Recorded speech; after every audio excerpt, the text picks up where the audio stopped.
romance, sentimentality, action, something for the family without being slop, a new Steven Spielberg blockbuster has just dropped. Do you understand what she's saying? I hear it's gibberish. I can't understand it. And I can. Hi, I'm Lady Genevieve, and on my channel I talk about entertainment media. Today's video is a review of Disclosure Day, which is the new Steven Spielberg science fiction film, which he both directed and has a story credit for. I know that some cinephiles are big on trying to avoid trailers, but I personally could not have avoided this first trailer even if I had wanted to, because as a regular cinema attendee, this was constantly playing before any number of films that I went to see on the big screen. What I liked about the trailer was that there was a lot about the story that remained a mystery. You have a vague sense that there's a science fiction element, seemingly something to do with aliens. Also, it's Steven Spielberg, and he's done multiple alien films before, so right from learning a not particularly descriptive premise, Steven Spielberg, aliens, already you're going to have some ideas begin to form in your mind about what that type of movie will be and how it will make you feel. Steven Spielberg has done multiple films that are either made for children or cast a wide enough reach that those films have an easier time appealing to an entire family, so many movie viewers end up having nostalgia for growing up watching at least one of his films. There's the Indiana Jones films, The Goonies, E.T., Hook, Jurassic Park, just to name a few. Now, with Disclosure Day, it feels in many ways like a return to some of his most familiar, beloved qualities as a filmmaker. The action transports you back to the 1990s. The sentimentality is a return to earnest storytelling in a blockbuster. There is no snarky meta mockery of being earnest and caring for others. This is a 2.5-hour film, and I wholeheartedly reject the aversion a certain section of the audience has about longer runtimes for theatrically released films. If you have more story to tell, run longer. The same people who complain about a 2.5-hour or 3-hour long film will sit around and binge 8 hours of direct-to-streaming slop. Disclosure Day has a somewhat larger ensemble of characters to follow, but it's not merely about the amount of characters, but how widespread they are in different locations, and the film needs to take the necessary time to introduce those people, unravel the mysteries about who they are and what their role is in the midst of all of the ongoing mayhem, and gradually perhaps bring some of those characters together with varying reasons and circumstances. Oftentimes, if you read about film history trivia that specifically covers Hollywood, Jaws is regarded as one of, if not the first blockbuster in the way that somewhat more closely resembles how blockbusters are regarded to this day. Disclosure Day offers an enormous, high-octane show that warrants viewing on the big screen. I saw this at a press screening that was in IMAX, and when I say IMAX, I'm talking about the full IMAX experience, where the screen is one of the biggest that can properly show the full IMAX format. The screen is significantly larger than your standard so-called IMAX in a basic cinema that's actually the same screen size as any of the larger theaters in that particular cinema. And seeing it in this format truly enhanced the overall experience of bearing witness to how enormous the story and stakes were, both practically and emotionally. Despite this being a blockbuster, one of the ways that it ended up feeling like it's from a different era is that it wasn't treating the audience like they're not smart or capable. It expects that you as the viewer are going to listen, pay attention, and ponder the material as it's playing out. Pay attention to details. What are the other facets and tendrils that extend off of the primary driving force of Disclosure Day? Josh O'Connor was perfectly cast. He has the ability to feel down to earth and easy to connect with as a main character, even when he's the leading man of a Steven Spielberg blockbuster. Emily Blunt was given a lot to do. Difficult to elaborate without spoiling things, but you really get the sense that she's run headfirst at every challenging thing this role asks of her. Colman Domingo is so effortlessly charismatic, not in as flashy of a way as some of his other roles, but in the sense that he's playing someone that often knows more than others and is in a position of leadership, and you easily believe that he has that status and position without him losing his likability or an easy, good-natured manner of carrying himself. If you like any Steven Spielberg blockbusters, any of his science fiction works, I would say to go see Disclosure Day. Even if you're not as well versed on Steven Spielberg's films, If you want to see something that is worth experiencing on the big screen, something grand in scale, but you don't want it to be annoying, juvenile, highly corporate, give this one a go. I found it to be highly refreshing.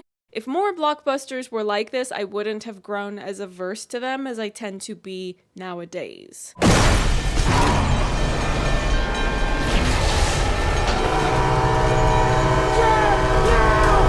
Now, I want to talk about some spoilers. I really tried to say as little as possible in the first part of this review because I observed how mysterious the marketing was. Normally, I would say more about the basics of the plot in the first portion of a movie review, but I wanted to follow the film's lead since they were being evasive about letting people know what the plot or premise is to the level of detail you would normally see in trailers.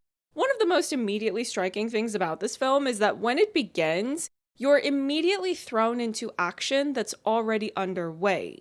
Not action in the sense of the action genre, but action as in a story already in a level of motion that you usually don't expect to see until you're further into a story.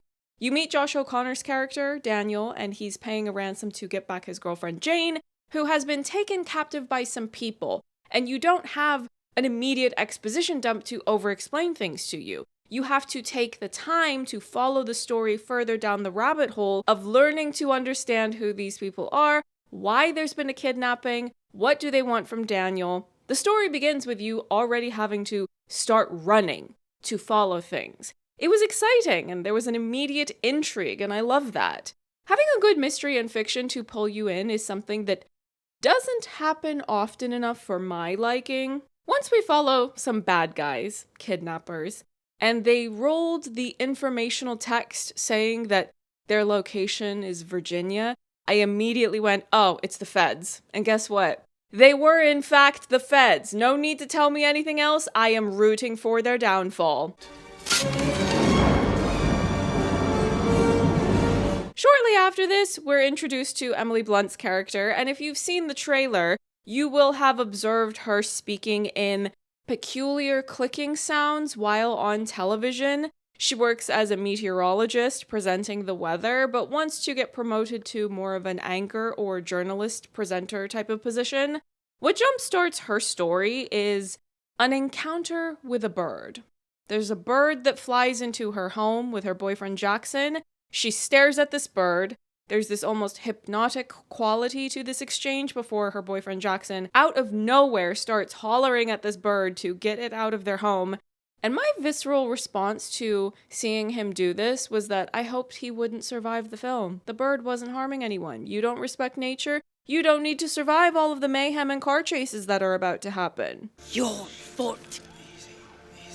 You're like a baby, making noise, don't know what to do. What they eventually reveal is that both Emily Blunt's character, Margaret, and Josh O'Connor's character, Daniel, had encounters with birds that jump-started a change in them. I want to talk about this point because I'm assuming that much of the reviews of this are simply going to talk about the technical skills of Steven Spielberg as a filmmaker and how he puts those skills to excellent use in this film. I want to talk about the layers of what the film seems to be addressing. Broadly speaking, these characters each have an encounter with nature, and it fundamentally changes who they are. I would liken that to people who spend any amount of time really looking at nature, wildlife, and then seeing how the most powerful people in corporations are wreaking horrific damage on nature and the planet at large. If all you know about Disclosure Day is this detail of the birds, I don't think that would be enough to extrapolate that sort of environmentalist meaning from it. However, it's about gathering various details to see how they all thread together. There's a mention of the feds using AI in their efforts to hunt down the people they're looking for. That rang an alarm in my mind of techno-fascists trying to escalate the world into becoming one giant surveillance state. Oftentimes when we circle back to the news studio, the one that Margaret works in, you can hear the reporters espousing fearful rhetoric that feels apocalyptic in tone. It's always something to do with global geopolitical conflicts, though there's nary a mention of the specific examples I would have given. There was nothing being said in Disclosure Day that a billionaire higher up in the industry would try to censor you from saying, I will put it that way. But the sentiment of what's being expressed here, the fear of escalating conflicts that would further harm the world and everyone and everything on it, when you keep that in mind with the aforementioned use of AI by the feds in a techno-fascist surveillance state, your two top-billed characters being activated by nature, galvanized by birds into running around trying to get the truth out to the masses, you start to get the sense of these broad worries that are weighing on Steven Spielberg's psyche, enough for him to conceive of this story. Remember, he has the story credit on this film.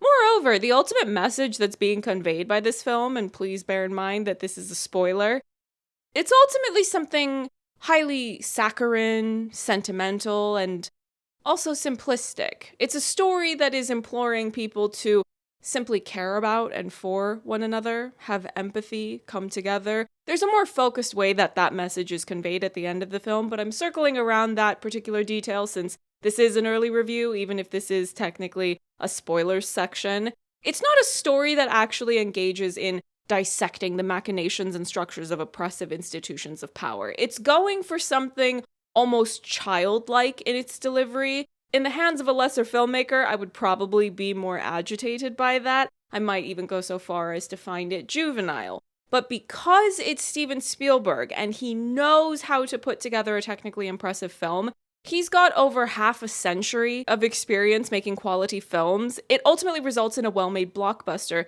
that feels worth watching at the cinema. It has enough action, a lot of running and chasing, cars, trains, science fiction, mysterious abilities. There are so many ingredients being thrown at the audience that the people who would probably bristle at any sort of political commentary being included in a film, I wouldn't be surprised if they don't notice those sorts of details when watching this. If I had to pick one favorite Spielberg film, I would probably choose Minority Report. On the one hand, that film is addressing the dangers of bloated police power, high surveillance, and whatnot, but it's not advanced enough in its understanding of theory or institutions of power to address how and why police power is so nefarious and rampant. It's not indicating any sort of understanding or exploration of an abolitionist perspective. However, it's a really effective science fiction action film. There's a lot of pathos to the story, so it resonates beyond the superficial entertainment of a well-designed action spectacle. In a way, Disclosure Day has a similar appeal. Those of us who like to dig really deep into analyzing socio-political commentary if and when it's relevant to a new work of fiction, we might nitpick the ways that the story could come across as not digging deep enough. However, when you observe Disclosure Day in comparison to a lot of the modern blockbusters of today, which often tend to be highly corporate products that lack the point of view of a visionary artist, Disclosure Day is leagues ahead. If I were to nitpick anything about how it's visually put together, the sequence with the train, when they're dangling off the side of it, the visual effects were not where I would have liked for them to be. Same thing with the CGI animals. However, insofar as action goes, that chase scene with the cars where Josh O'Connor crashes into a safe house and then drives out of it, that looked so incredible, I could hardly believe my eyes. It either appeared to be done mostly as a practical stunt, or whatever use of VFX that was included was so effective that I was completely locked into the thrill of that sequence. If you want to see a giant blockbuster with an actual point of view, something that feels like it's resurrecting qualities of filmmaking and storytelling that we love and miss from decades past, go see Disclosure Day. In addition to that, I already told you that Minority Report is probably my favorite Spielberg film, so I will recommend that as well if you haven't already seen it, or perhaps you just like to rewatch it. But I will also include another Spielberg recommendation, Duel. That is very early Spielberg. It was originally a TV movie, but it's shockingly impressive for how early on in his career he made it and how high the level of quality was even then.